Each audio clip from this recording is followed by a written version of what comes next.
G'day guys, welcome to my channel. My name's Pierre and this is Simple Home Brew. Today I'm going to do a quick review on the Fermzilla. I'm not going to be in depth because I'm not good at doing that. I just want to tell you how I feel about the Fermzilla and what I did to make it work for me.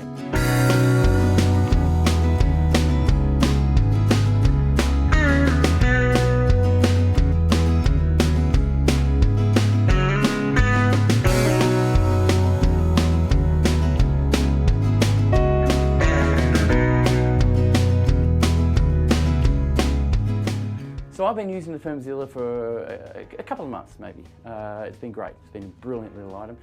I love a lot of the features of it. The first thing I need to talk, or would like to talk to you about, is the top part. I had a problem with leaking out of the top at first when I first did this, and I couldn't figure it out. It turned out it wasn't the actual seal that went inside this lip here, and someone online said it's this.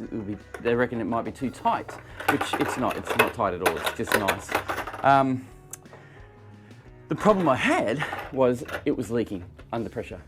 So what happened was I placed the lid on with grease around the lip, around the O-ring. Put the lid on nice and neatly like this. Tightened the lid down, popped my butterfly pressure control valve. So the problem I had was it was pressurized at, I tried to get it up to 10 psi and I couldn't, it wouldn't stay at 10 psi. It would stay at around about 8 psi while it was fermenting, which wasn't so bad, so it did its job. It turned out what it was nothing to do with the seal around it, was nothing to do with how badly it was made or anything like that, which it wasn't, it's brilliant. It was the actual butterfly valve cap. I slipped it over the top, and what happened is, when I touched the top of the butterfly valve, I'll get one.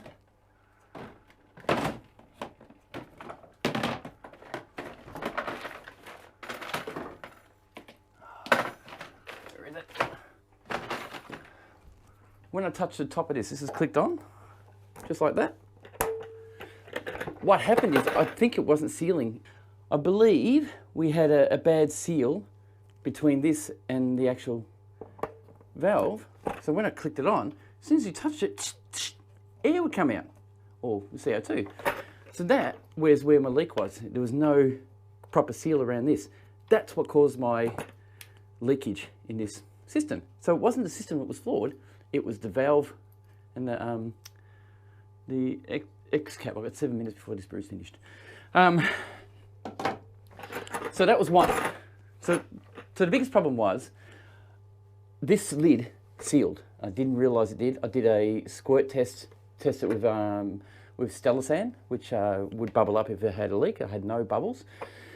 But after I put the butterfly valve on to just regulate the pressure with the regulator, this isn't the one, the valve was a poor connection. It actually leaked CO2 from here, which I didn't know it was doing until about 6 days in or 7 days in.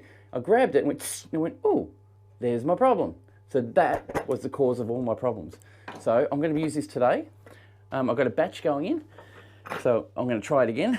And that's what I loved about this unit, and I know it works. Anyway, so you can put your hand in there, give it a good clean, which is what I'll do soon with this one. This isn't clean properly yet. Which is great, makes it a whole lot easier to use.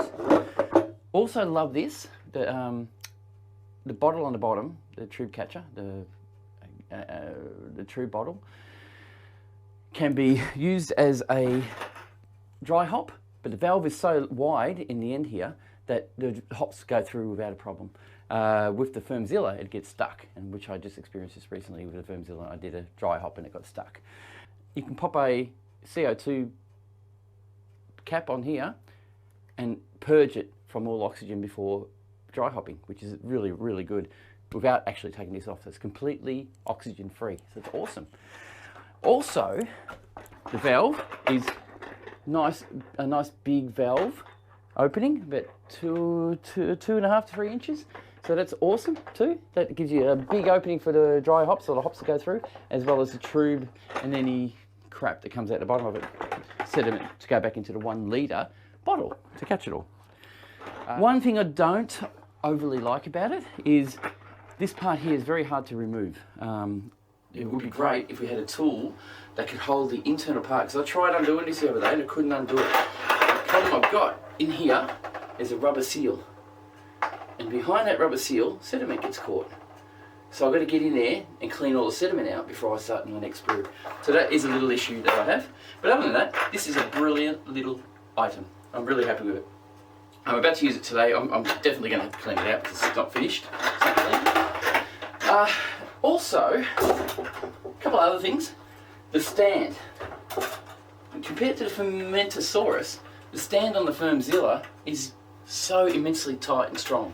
It is strong. You can stand on it without it buckling down on your feet. So that is another great thing.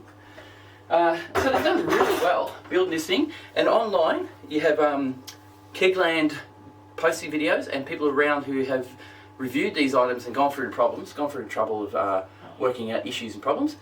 Kegland have got back to them straight away and given them alternatives and fixes, and it's fixed their problem straight away. And because of that, we watch those videos and we see those fixes, so this product became awesome. So all I can say is this is the best alternative to stainless steel conical fermenting. It's brilliant. For what it is, it's not expensive at all.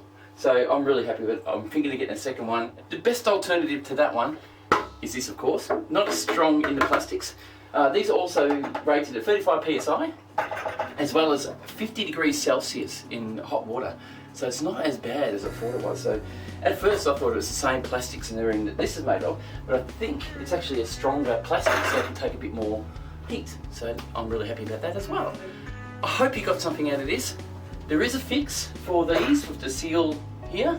They do supply you with a 2.4mm O-ring, and that helps seal it in here, which really wasn't a problem. And if you do have an issue with it leaking and you can't get the O-ring, they do supply you with a second O-ring in the pack when you buy them. And in that, you could just put that second O-ring on that lip here, and that will seal it anyway, and it does work. So give that a go. That might help you short term.